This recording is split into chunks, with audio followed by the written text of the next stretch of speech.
नमस्कार, मैं शशि भूषण सिंह वास्तु ज्ञान चैनल पर आप सभी दर्शकों का हार्दिक अभिनंदन करता हूं।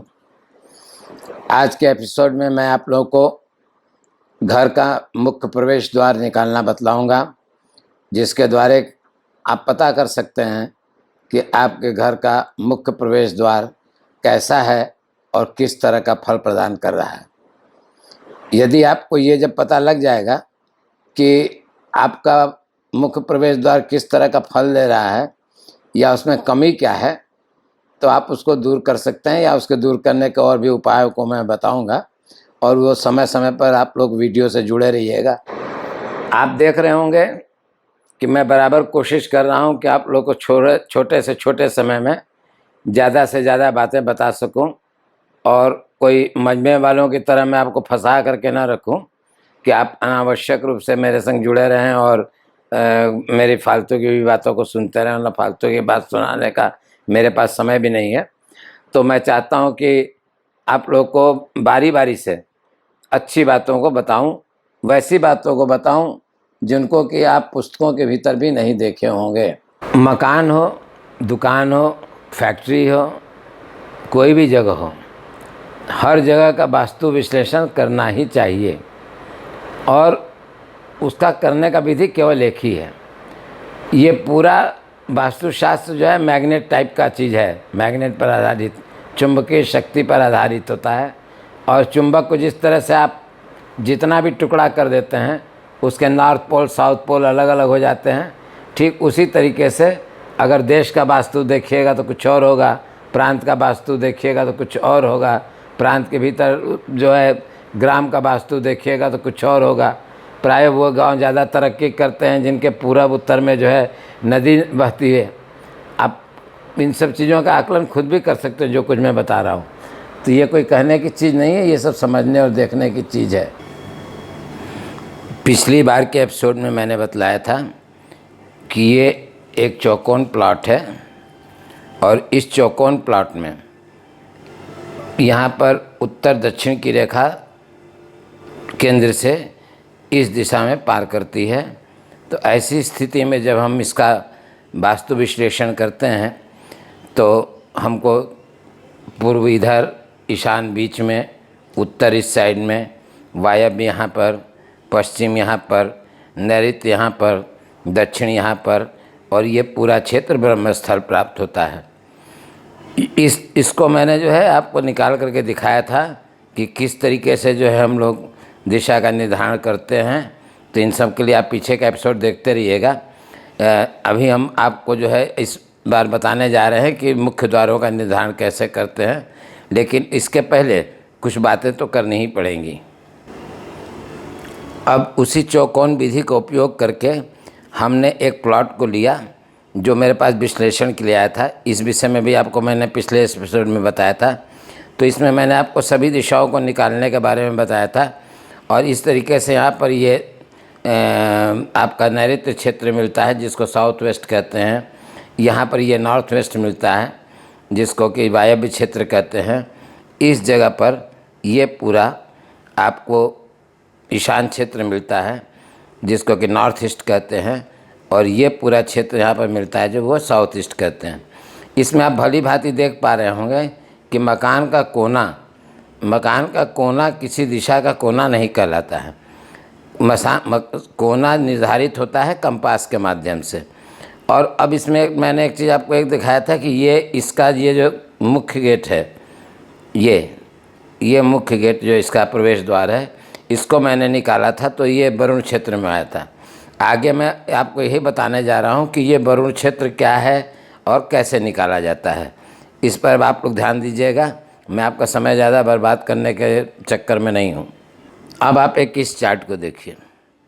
जब आप लोगों ने, जो भी लोग इसमें इंटरेस्ट रखते हैं वो लोग एक आध किताब तो खरीद ही लेते हैं। तो हर किताब में ये ज़रूर दिखाता है कि आगे का ये मान लीजिए पूरब का हिस्सा है तो इसको 9 भाग में बांट दीजिए। इधर जो है दक्षिण का हिस्सा है, इसको भी 9 भाग में बांट दीजिए।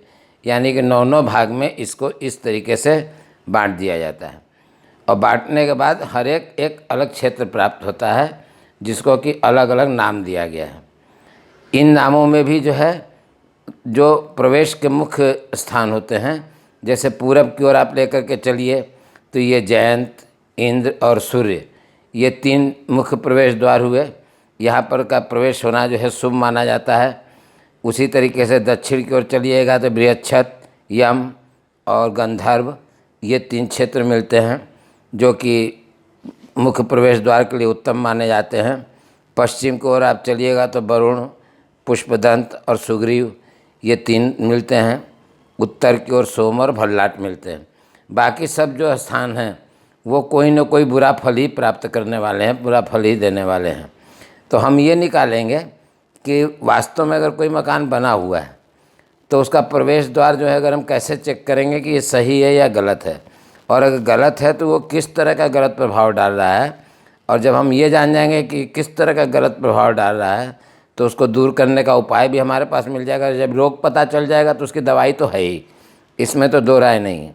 लेकिन पहले आप इसको समझिए कि ये चौकोन में अगर हम इसको देखते हैं तो ये इस तरह की स्थिति आती है। अब ये देखिए, चौकोन स्थिति में तो मैंने आपको बताया था कि किस तरीके से सारी दिशाएं कहाँ कहाँ मिल जाती हैं।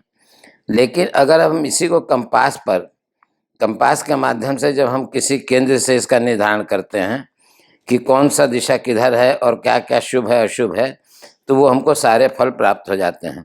इसमें आप देख रहे होंगे कि इस तरीके की जो लाइन ये गई है और ये गई है, यहाँ ये है, यहाँ ये है, ये है और ये है, ये सब जो है मुख्य प्रवेश द्वार की ओर बता रहे हैं कि ये इस क्षेत्र में, इस क्षेत्र में और इस क्षेत्र में अगर पड़ेगा तो मुख्य प्रवेश द्वार होगा। अगर ये लाइन कहीं जाके क्रॉस करेगी तो मुख्य प्रवेश होगा। इसी तरीके से कोई भी लाइन कहीं भी काट जाकर, मान लीजिए यहाँ पर कोई घर हुआ और हमने एक लकीर यहाँ से इस तरीके से खींचने के बाद हमको ये पता चला कि भाई ये तो इस क्षेत्र को काट रहा है, तो इस क्षेत्र को काट रहा है तो हमें जो भी मकान का फल मिलेगा वो इस क्षेत्र का मिलेगा, इस क्षेत्र का मिलेगा। तो ये आप देख रहे होंगे कि ये साउथ ईस्ट से, आग्नेय से लेकर के और साउथ वेस्ट तक का क्षेत्र को बांटा गया है 9 भाग में। उसी तरह से साउथ वेस्ट से लेकर के नॉर्थ वेस्ट के क्षेत्र को 9 भाग में बांट दिया गया। यहाँ से नॉर्थ वेस्ट से नॉर्थ ईस्ट के क्षेत्र को 9 भाग में बांट दिया गया, और नॉर्थ ईस्ट से साउथ ईस्ट, इसको भी 9 भाग में बांट दिया गया। अब जब आप सब कुछ निकाल लेते हैं तो उसके बाद आपको ये देखना होता है कि आपका प्रवेश द्वार कहाँ पर जा रहा है। ये सब उन सब चीज़ों के लिए है जो कि मान लीजिए कि बना हुआ मकान है तो उसमें हमको देखना है। लेकिन जब हमको मकान बनाना होता है और उसका हम ड्राइंग डिजाइन करते हैं तो उस वक्त हमारे हाथ में होता है कि हम कहाँ पर क्या रखें। और ये जो विधि मैं बता रहा हूँ, ये विधि सबके लिए बहुत ही ज़्यादा लाभप्रद है। इसको आप लोग ज़रा ध्यान से समझिएगा। जिनको ध्यान से समझ में ना आवे वो लोग डायरेक्ट मुझसे ईमेल पर भी संपर्क कर सकते हैं। इस चित्र को आप जब देखिएगा तो आपको पता चलेगा कि मुख्य द्वार देखने की स्थिति कैसे निकाली जाती है। ये एक चौकोन प्लॉट है, मान लीजिए।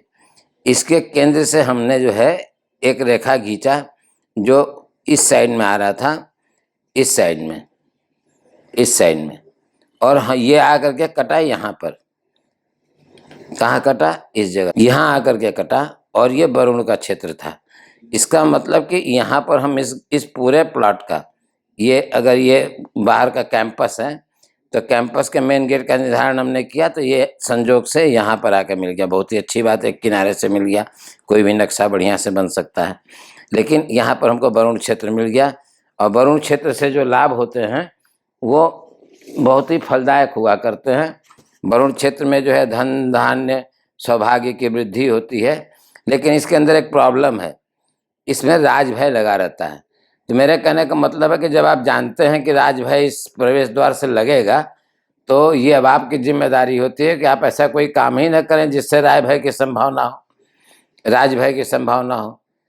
इनकम टैक्स की चोरी मत कीजिए, कोई ऐसा गलत काम मत कीजिए जिससे कि आप कानूनी शिकंजे में फंसें।